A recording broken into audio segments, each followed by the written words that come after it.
Frias. I am here with Bobby Gonzales, a Bronx native and a multicultural motivational speaker, poet, and storyteller. Bobby has two really amazing books, Taino Zen and The Last Puerto Rican Indian, and he also goes around to schools and museums sharing Taino and native culture with young people and people of all ages. So welcome, Bobby.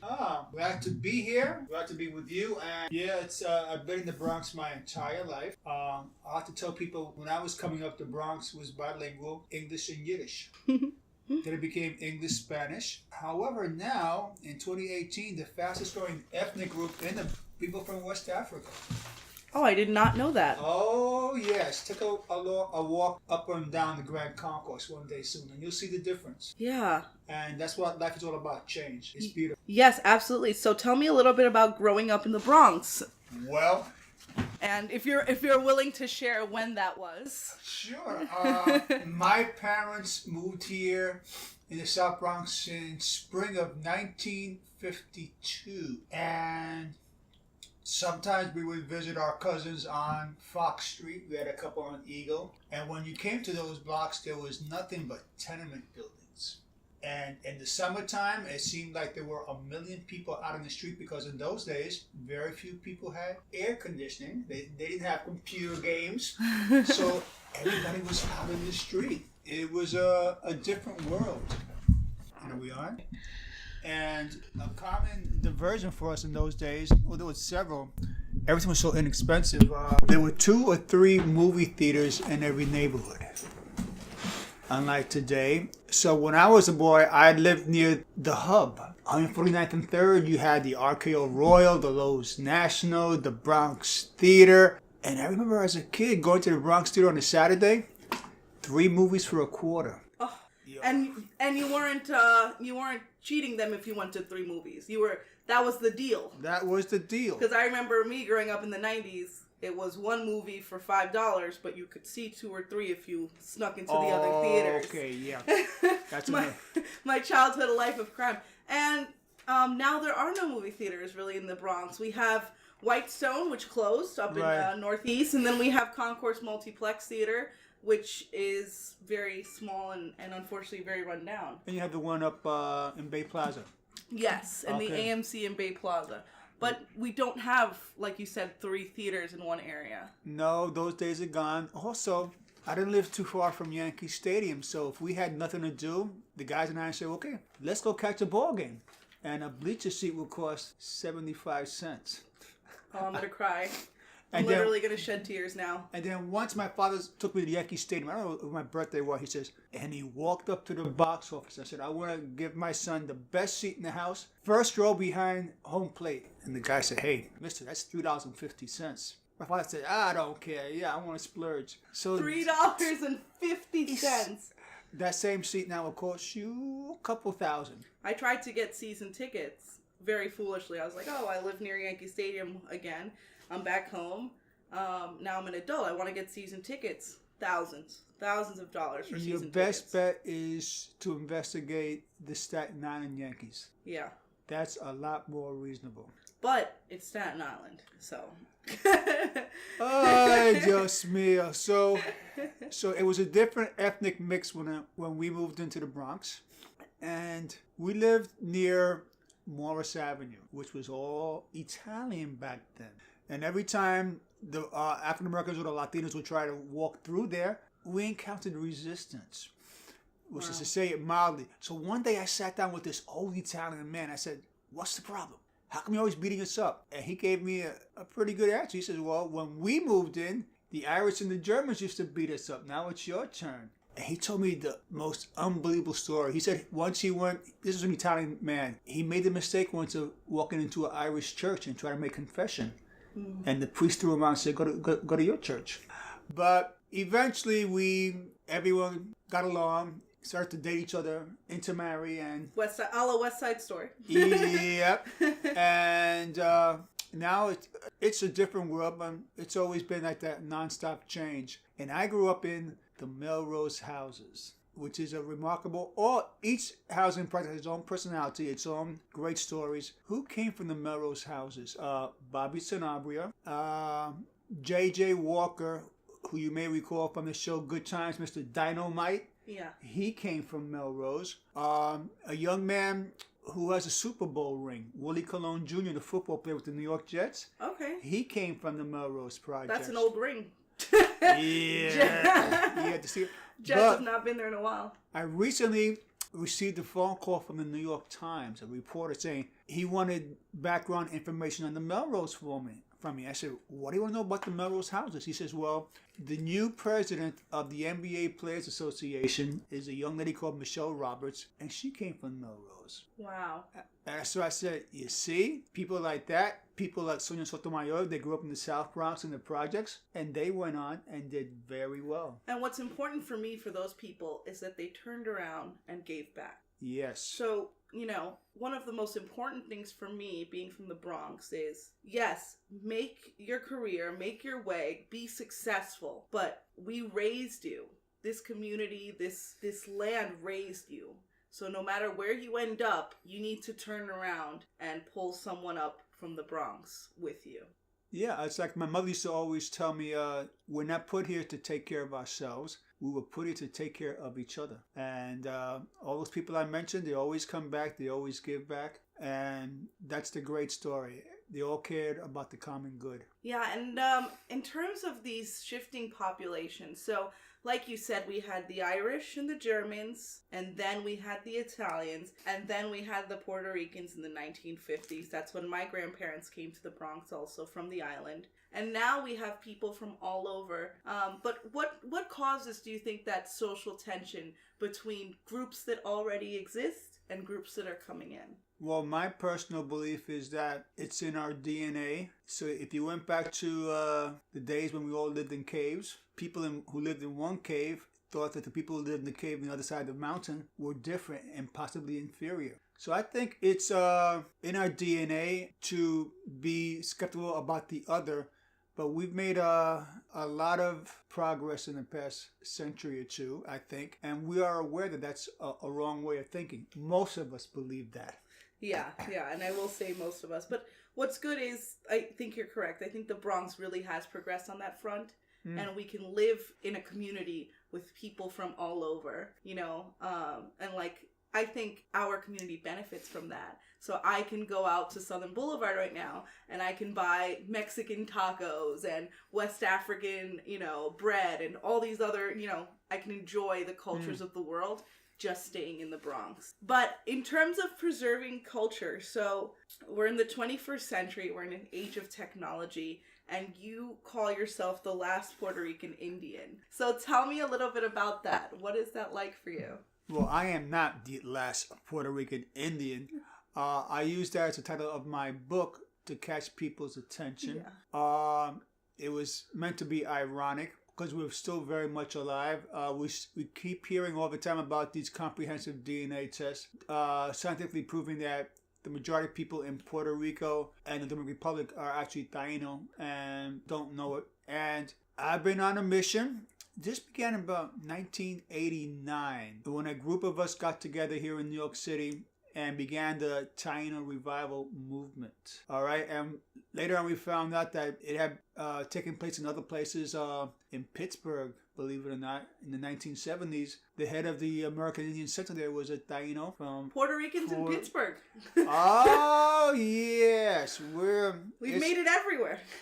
Yeah, and then there were groups, and they're thriving in both Puerto Rico and the Dominican Republic and Cuba. We've been in touch with people in Jamaica and even the Bahamas, where our ancestors came from. So I've been going out there, connecting and raising awareness about our Taino heritage, but also at the same time, reassuring people I'm also proud of my African and my Spanish European heritage as well. I embrace it all. It's all good.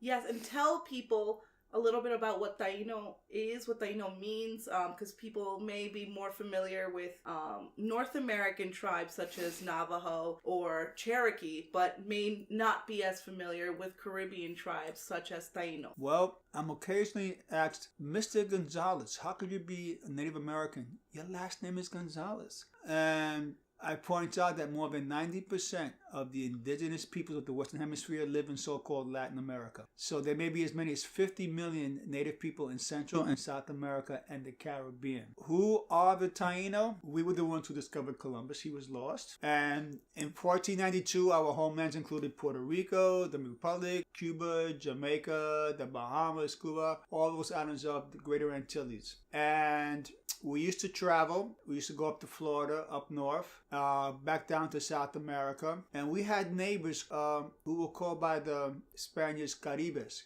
Caribs. By the way, the Caribs were not cannibals. All right. That's something they made up as a legal pretext in order to enslave them. And a couple years ago, the Caribs took back the original name, Calinago, because they said the Caribes was a name pushed on them. Imposed on them. And from there we get the word Caribbean. Right. And most native tribes, especially in the north, have two names. The name they call themselves and the names outsiders call them. So you mentioned the Navajo, they call themselves Dene. Cherokee call themselves Chalagi, and so on and so on. And I think it's interesting to have, to preserve a culture that has been impacted by colonialism. So you mentioned 1492, how far the Taino lands and influence stretched, and then we had the influx of colonialism. So how do you kind of navigate those two halves, the native half and the post-colonial native half? Well, it's really a big challenge for Tainos because at a recent Native American conference, I encountered people who didn't encounter whites until the early 1900s. And we still have uncontacted tribes around the world.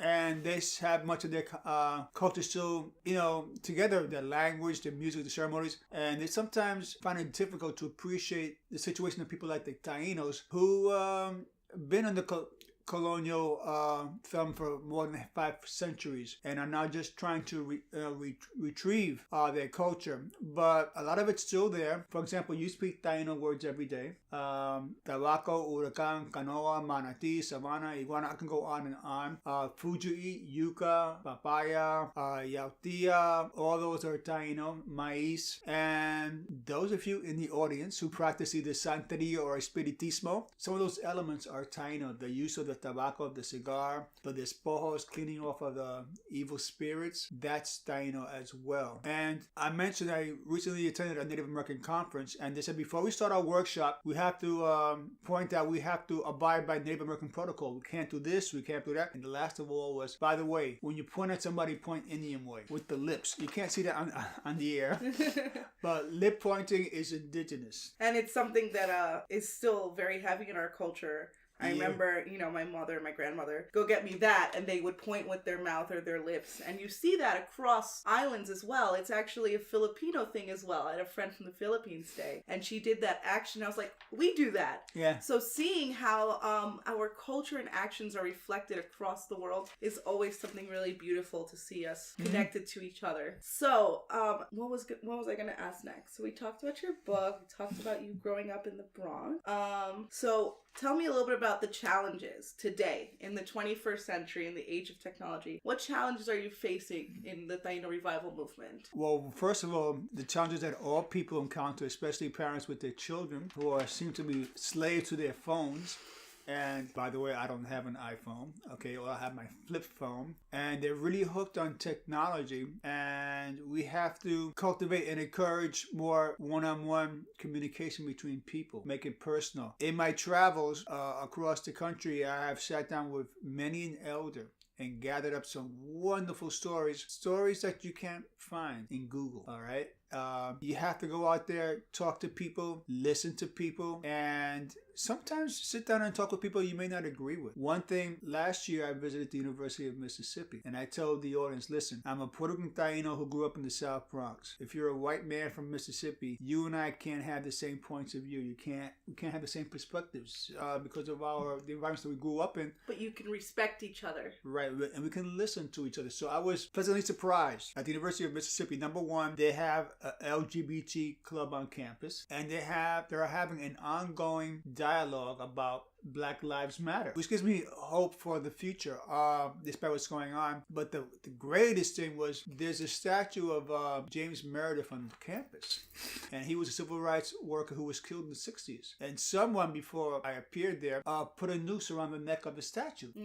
Actually, at my school, American University in D.C., which is supposed to be not a southern town, same thing. Last year, we found multiple nooses on campus. One student, a boy burst into her dorm room and threw a banana at her. And so this, there are these kinds of events happening on campuses across the United States, and it's despicable, disgusting, and terrifying for students of color. Well, the amazing thing was, when I was there, they sent the man to jail. They found him. I said, well, when I was coming up, they either would have given him a medal or gave him a slap on the wrist. But times have changed. Yeah. They involved the FBI at American University. They called the FBI. I don't know if they found him or what came of that, but yes, their schools are responding strongly and saying, no, this is not a space for that kind of hatred. Mm-hmm. And here in the Bronx, you have ongoing dialogues about that at certain schools that will not be mentioned. But that's across the country. All you have to do is have a white student walk on campus with Make America Great Again, and that sparks off, dialogue that's not always friendly. It's a different age we live in. So I go on different campuses.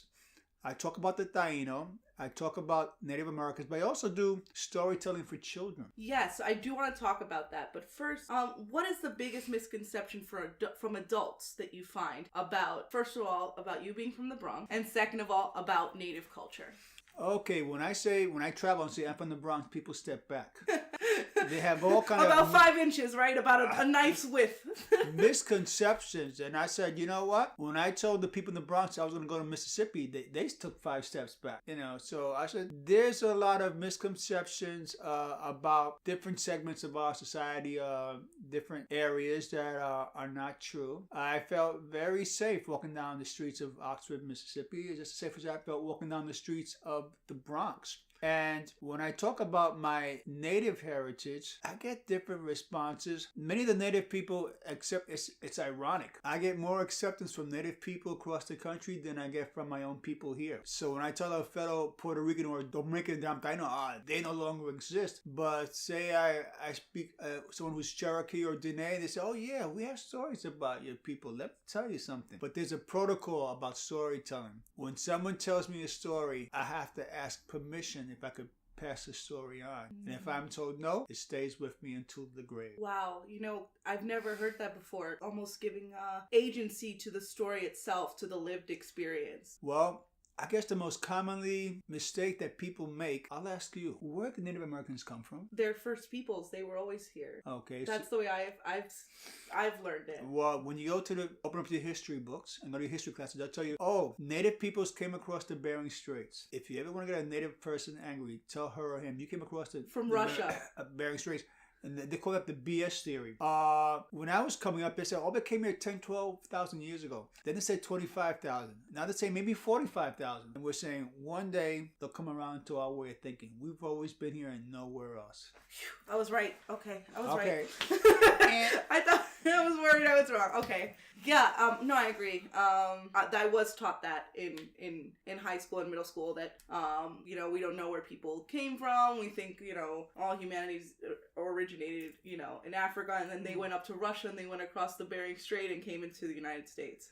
And it is a form of erasure to not recognize the length of time that Native people have been in the Americas, because their length of time that they've been there is part of what gives them the agency over this land. So when you remove that, when you remove their history, you remove their agency over the land that they care for. Now, so we talked about misconceptions. So I'm 14% Taino, according to 23andMe. If you believe the DNA sequencing numbers. We have to be very careful about that. People ask me, so what are your DNA numbers? I said, there's more skepticism about what those companies do with your DNA samples. Yeah. All right, so some of us have been very reluctant to take a swab with a Q-tip in our mouth and hand it over. And also, the percentage doesn't translate to who you are as a person or what, who you are culturally. But it was good for me personally, because I don't know much about my father and his family. So it was good for me to see my ancestors on my dad's side, not through stories, through pictures, but through my DNA. But you have to be very careful with that. So a person recently told me, Bobby, I'm so disappointed. I said, why? In my family's oral tradition, we're told that we had some Mohawk ancestry, but my DNA came back 100% European. I said, There's no such thing. I said, listen, it's very possible that your oral history is correct, because the Mohawks were well known for raiding other peoples, including African Americans, whites, and other native groups, taking captives back home and accepting them as a citizen of their nation. So it's very possible that one of your ancestors, who was Caucasian, was taken in a raid and brought it into the nation and grew up as a Mohawk. And all the DNA test is a puzzle piece, right? If you're putting together who you are in terms of identity, right? You have so many pieces. You have your oral traditions, you have your family members, you have pictures and stories, or, you know, whatever you do have. This is just one piece of that puzzle.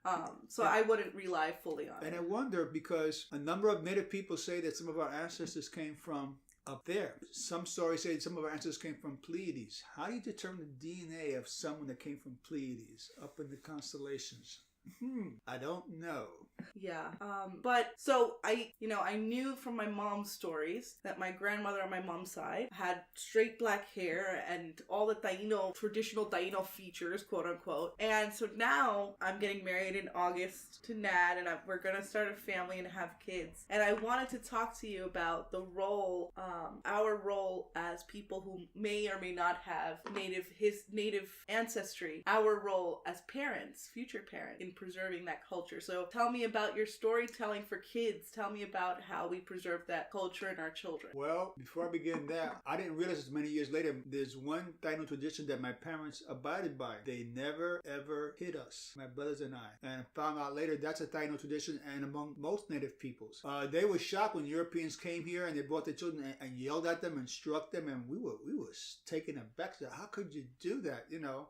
And I didn't realize that that's something that my parents kept. And when I go into the schools, some as young as pre-K, I bring in these hand puppets and tell them these stories about the Taino and other native peoples, and they highlight the interrelationship we have with Mother Nature and other creatures and with each other, and show them through entertaining stories how the culture is still very much alive, and that for native people 500 years ago is the day before yesterday, and 500 years from now is the day after tomorrow. And I'm impress upon the young ones to be proud of who they are and where they come from. And sometimes I talk with Mexican children, because we have such a wide variety of Latin American children here, and with African American children. And I told them how many of them have, even though they may not be aware of it, Cherokee or Choctaw blood. And they should start, especially if their parents come from down south, and they should do some investigating.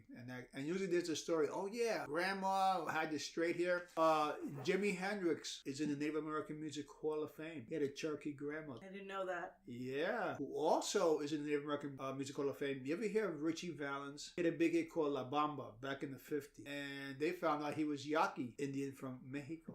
Wow. So it goes across the board, across African American people and so-called Latino. There's a rich native heritage. And I think that's something that I do recommend for people to do. Even if you think you know that you're 2/4 Irish, whatever. Even if you think you know what your background is, I encourage everyone to really try to put together a comprehensive, family tree and get everything together, and you may learn something new about your family and yourself. Right. So my mother passed on an oral tradition from her side of the family that we were descended from Cofresi, who was a pirate in Puerto Rico in the 1700s. He was like their version of Robin Hood. Wow. But I said, Mom, in everything I read, he was fair-skinned and had hazel eyes. She says, that's not true. He was a mestizo. He had brown skin, but they changed the story so it could be accepted by those in power. At American, when I spoke there a few years ago? No, I just started. I only did 3 years there.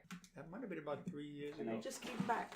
That was the day they shut the place down when someone started shooting the naval base or something? No, that was more, I remember that, but I was here for that. Okay, I was up there when that was because the naval base is pretty close. It's right south of the cathedral. I was lucky that I took the train up down there and not the plane. They shut down the airport. Wow. Okay, what else?